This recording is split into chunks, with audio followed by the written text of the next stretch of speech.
Hello दोस्तों, क्या हाल है।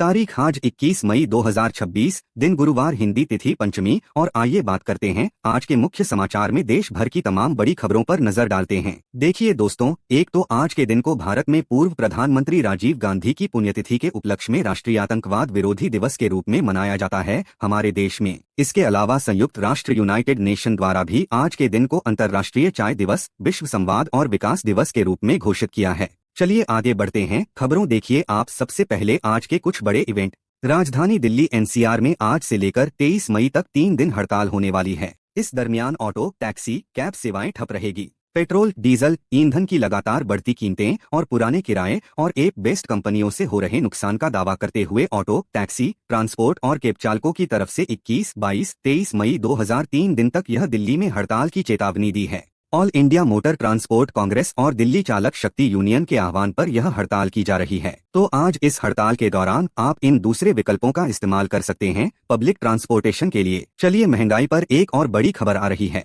राजस्थान में भी अब सरस डेयरी का दूध 2 रुपए प्रति लीटर महंगा होने जा रहा आज से ही। न सिर्फ दूध बल्कि दही, लस्सी, छाछ, पनीर समेत सभी तरह के डेयरी उत्पाद की कीमतें आज बढ़ जाएगी राजस्थान में, और यह नई बढ़ी हुई दरें आज शाम से ही लागू हो जाएगी। चलिए अगली खबर देखिए दोस्तों, बिहार के स्कूलों में एक बड़ा बदलाव लागू होने जा रहा। आज से ही बेस्ट मोबाइल ऐप से स्कूलों का रियल टाइम निरीक्षण किया जाएगा। 21 मई से 60% से कम अटेंडेंस वाले स्कूलों की पहचान भी होगी। और नीट पेपर लीक मामले के बाद अब पुनर्परीक्षा का जोरी शेड्यूल जारी हो चुका है। इसमें 21 मई तक आप शहर वगैरह बदल सकते हैं। 13 भाषाओं में यह नीट का वापस एग्जाम होगा। तो नीट के री एग्जाम को लेकर 21 मई लास्ट डेट है। अपने एप्लीकेशन में एड्रेस और एग्जाम सिटी बदल सकेंगे कैंडिडेट। और वहीं युवाओं के लिए खुशखबरी है। बिहार के जहानाबाद में आज जॉब कैंप यानी रोजगार मेला लगने जा रहा है। 10वीं पास वाले स्टूडेंट भी अप्लाई कर सकेंगे। जिला नियोजनालय द्वारा यह 1 दिवसीय रोजगार मेले का आयोजन किया जा रहा है। और ऐसे ही उत्तर प्रदेश की राजधानी लखनऊ में भी आज मारुति का मेगा जॉब फेयर लगेगा। इसमें स्पेशली महिला अभ्यर्थियों को जॉब पाने का मौका होगा। देख सकते हैं आप डिटेल्स। वहीं खबरें, बिहार की राजधानी पटना समेत कई जिलों में आज 21 मई को काम बंद रखेंगे। सफाई कर्मी मांगे पूरी नहीं होने पर अनिश्चितकालीन हड़ताल की भी चेतावनी दी। और मौसम विभाग का भी कहना है दोस्तों, आज 21 मई को अगले 15 घंटों के दौरान देश के 17 राज्यों में तूफानी आंधी बारिश का अलर्ट है। 100 किलोमीटर प्रति घंटा की रफ्तार से हवाएं भी चलेगी। कई जगहों पर चेतावनी है। आगे मैं आपको बताऊंगा और भी पूरे मौसम समाचार विस्तार से। फिलहाल आगे बढ़ते हैं खबरों में। देखिए आप अगली खबर, विदेश से लौटते ही आज प्रधानमंत्री नरेंद्र मोदी कैबिनेट मंत्रियों के साथ मीटिंग करेंगे। आखिरकार पीएम मोदी अपने अंतिम विदेश दौरे इटली से भी रवाना हो चुके हैं और 5 देशों की यात्रा करके वापस अपने देश भारत लौट गए हैं। देर रात अपने इस विदेश दौरे के दौरान पीएम मोदी ने यूएई, नीदरलैंड, स्वीडन, नॉर्वे और इटली इन 5 देशों की आधिकारिक यात्रा की। और आज जब वह विदेश से लौटेंगे तो लौटते ही बड़ा फैसला ले सकते हैं, क्योंकि आज तुरंत उन्होंने कैबिनेट मंत्रियों की बैठक भी बुलाई है। अमेरिका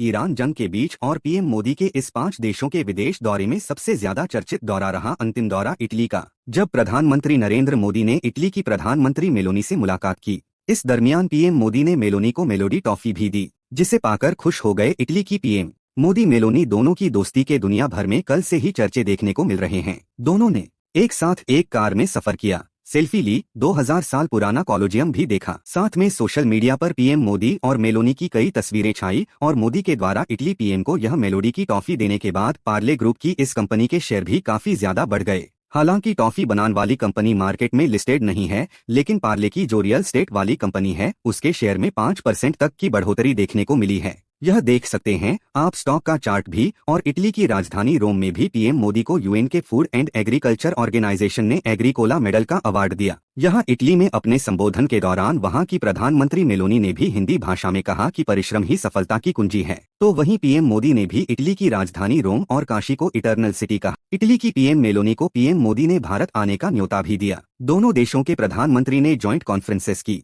इस दरमियान मेलोनी ने कहा कि भारत में एक शब्द बहुत खास है, परिश्रम, जिसका मतलब है मेहनत, लगातार प्रयास और समर्पण। यह शब्द भारत में अक्सर इस्तेमाल किया जाता है। पीएम मोदी और मेलोनी के साथ घूमने की यह तस्वीरें भी आप देख सकते हैं। दोनों एक ही कार में घूमे, सेल्फी ली, डिनर किया। इटली के पीएम ने कहा welcome my friend PM Modi के लिए, और उनके साथ सेल्फी लेते हैं। ये तस्वीरें भी आप देख सकते हैं। और यह वीडियो तो कल से ही काफी वायरल हो रहा है, जिसमें प्रधानमंत्री नरेंद्र मोदी मेलोनी को पार्ले की मेलोडी टॉफी की पैकेट देते हैं। इसके जवाब में मेलोनी कहती हैं, thank you very very special gift लाए मेरे लिए। तो पीएम मोदी और जॉर्जिया मेलोनी को भेंट में दी गई मेलोडी ट्रॉफी पर काफी राजनीतिक सियासत भी गर्मा गई। राहुल गांधी ने प्रधानमंत्री पर निशाना साधते हुए कहा कि यह नेतृत्व नहीं बल्कि नौटंकी है। खैर, यह सब तो फन की बातें रही, लेकिन सबसे खास बात जो रही वो यह रही कि पीएम मोदी और मेलोनी की वार्तालाप में बड़ा फैसला हुआ। एआई यानी आर्टिफिशियल इंटेलिजेंस, रक्षा और व्यापार समेत भारत और इटली के बीच कई बड़े मुद्दों पर साझेदारी हुई। 20 अरब यूरो व्यापार का लक्ष्य तय किया दोनों देशों ने। चलिए अगली खबर आ रही है। प्रधानमंत्री नरेंद्र मोदी, रूस के राष्ट्रपति व्लादिमीर पुतिन और चीन के राष्ट्रपति शी जिनपिंग, दुनिया के 3 बड़े दिग्गज नेताओं की भारत में मुलाकात हो सकती है ब्रिक्स मंच पर। 12-13 सितंबर को नई दिल्ली में होने वाले ब्रिक्स समिट का आयोजन होने जा रहा है भारत में। इस दरमियान दुनिया के कई बड़े दिग्गज देशों के नेता भारत में शिरकत करेंगे। तो भारत चीन रिश्ते में भी यह नया मोड़ देखने को मिल सकता है। रिपोर्ट आ रही है कि 7 साल बाद दिल्ली आ सकते हैं चीन के राष्ट्रपति शी जिनपिंग। वहीं खबर देखिए, यूरोप के देश एस्टोनिया के विदेश मंत्री ने बड़ा बयान दिया। कहा कि पीएम मोदी चाहे तो रुक सकता है रूस यूक्रेन का युद्ध। रूस पर दबाव की ताकत सिर्फ भारत के पास है, और जो पश्चिम एशिया में संकट का माहौल चल रहा, अमेरिका ईरान के बीच जंग चल रही है, इस पर अब डोनाल्ड ट्रंप का बड़ा बयान सामने आ रहा है। उन्होंने कहा कि होर्मुज खुला रखना प्राथमिकता है, लेकिन हम इस पर जल्दबाजी नहीं करेंगे, ऐसा। और इस बीच एक रिपोर्ट सामने आ रही है दोस्तों की होर्मुज स्ट्रेट को बाईपास करने वाली यूएई की पाइपलाइन का भी 50% काम पूरा हो चुका है। एडीएनओसी की तरफ से नया लक्ष्य बताया गया है। यह परियोजना 2027 तक पूरी होने की उम्मीद है। तो यह अगर पाइपलाइन बन जाती है तो दुनिया में युद्ध जैसे हालातों के मद्देनजर होमज से ऑयल की सप्लाई शुरू रह पाएगी। ऐसा वैसे हमारे देश में भी पेट्रोल डीजल के भाव बढ़ चुके हैं और कई राज्यों में संकट भी देखने को मिल रहा है। इस बीच सरकार ने एक नया आदेश जारी किया। अब 300 लीटर से ज्यादा पेट्रोल डीजल खरीद पर पंप संचालकों को रखनी होगी पुख्ता रिकॉर्डिंग। जी हां, पश्चिम एशिया युद्ध की वजह से ईंधन संकट के बीच अब केंद्र सरकार ने पेट्रोल डीजल की जमाखोरी कालाबाजारी पर रोक लगाने के लिए यह नया आदेश दिया है। वहीं देखिए बड़ी खबर, पेट्रोल डीजल को भी जीएसटी के दायरे में लाने की मांग की जा रही है। सांसद सस्मित पात्रा की तरफ से केंद्र सरकार से एक बार फिर से डिमांड की गई और रिपोर्ट के मुताबिक इंडियन ऑयल कंपनी के पास तो अभी सिर्फ 1 महीने का ही तेल स्टॉक बचा है। और अमेरिका इजराइल ईरान जंग पर एक बड़ी खबर यहां आ रही है कि अमेरिका की संसद में ईरान जंग को रोकने वाला प्रस्ताव भी पास हुआ।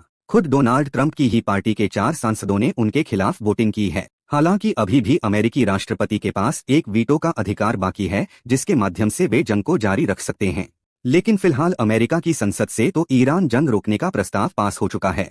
तो हो सकता है जल्द ही इस जंग पर विराम लगाना पड़े ट्रंप को। लेकिन फिर भी कहीं ना कहीं वह अपनी मनमानी ही करेंगे, क्योंकि उनका आचरण ही ऐसा ही है। चलिए अगली खबर देखिए। रूस के राष्ट्रपति व्लादिमीर पुतिन भी 25वीं बार चीन पहुंचे।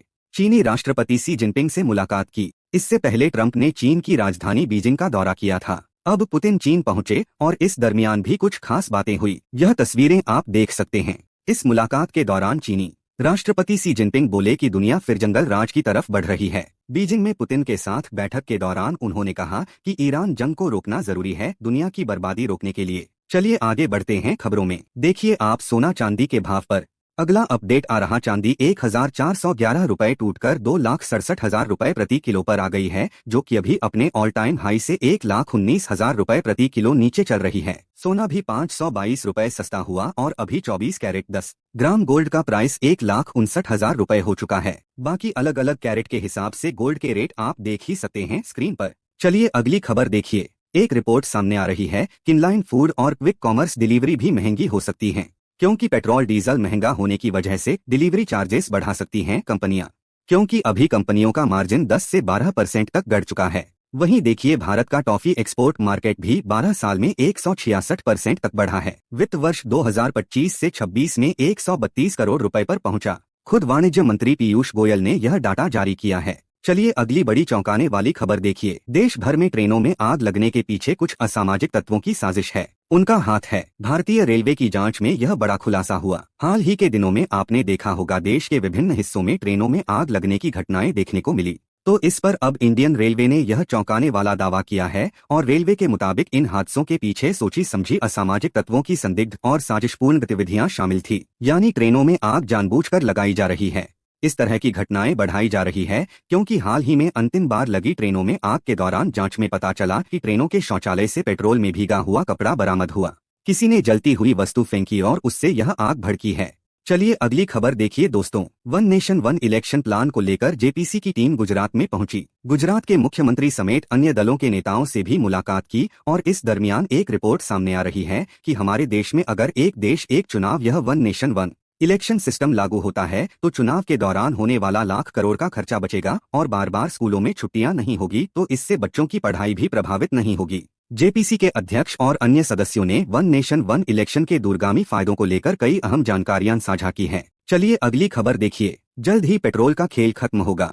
100% इथेनॉल से चलने वाली गाड़ियां आपको हमारे देश में सड़कों पर दौड़ती हुई नजर आएगी, क्योंकि भारत सरकार अगले 2 साल में 5000 इथेनॉल फ्यूल स्टेशन खोलने की तैयारी में है, जिससे कि हमारे देश की तेल निर्भरता कम होगी, किसानों को फायदा होगा। शुरुआत में दिल्ली, मुंबई, पुणे, नागपुर वगैरह यहाँ 150 आउटलेट खोले जाएंगे और हमारे देश में ऐसी गाड़ियां भी अब ऑटोमोबाइल कंपनियों को निकालने का आदेश जारी कर दिया है। सरकार ने पहले से ही जो 100% इथेनॉल से चल पाए ऐसा, और इसके लिए कीमत भी 30% कम रखने की मांग की जा रही है। सेम की तरफ से सरकार को यह सुझाव भी दिया गया है। वैसे अभी तो हमारे देश में पेट्रोल डीजल के बढ़ते भाव के बीच सरकार ने 30% इथेनॉल मिश्रण वाले पेट्रोल के नए मानक अधिसूचित किए हैं, जिसके तहत अब यह इथेनॉल मिश्रित करके पेट्रोल पंपों पर पेट्रोल डीजल की सप्लाई की जाएगी। ऐसा चलिए पॉलिटिक्स से खबर देखिए दोस्तों। पश्चिम बंगाल में ओबीसी आरक्षण में बड़ा बदलाव किया। मुख्यमंत्री शुभेंदु अधिकारी ने ओबीसी का कोटा 17% से घटाकर 7% कर दिया है और मुसलमान भी इससे अब बाहर होंगे, यानी मुस्लिम ओबीसी आरक्षण को अब स्थगित कर दिया गया है पश्चिम बंगाल में। वहीं बंगाल में नई सरकार बनने के बाद एक और बड़ा फेरबदल देखिए। बंगाल मेयर चेंबर में भी जबरन ममता बनर्जी की जगह शुभेंदु की फोटो लगाई गई। पीएम और राष्ट्रपति की तस्वीर भी टांगी। भाजपा कार्यकर्ताओं पर यह आरोप लगाया पश्चिम बंगाल के आसनसोल में। चलिए अगला अपडेट देखिए। पंजाब सरकार ने रीट देने जा रहे छात्रों के लिए बस किराया फ्री कर दिया है। जब नीट का एग्जाम वापस होगा तो स्टूडेंट को फ्री में बसों में सफर करने का मौका मिलेगा। अपना एडमिट कार्ड दिखाकर 20 से 22 जून तक नीट एग्जाम देने वाले स्टूडेंट बसों में मुफ्त यात्रा कर पाएंगे। पंजाब के मुख्यमंत्री और अरविंद केजरीवाल ने मिलकर यह बड़ी घोषणा की है। इसके अलावा नीट पेपर लीक मामले पर अब एक और सख्ती बरती गई।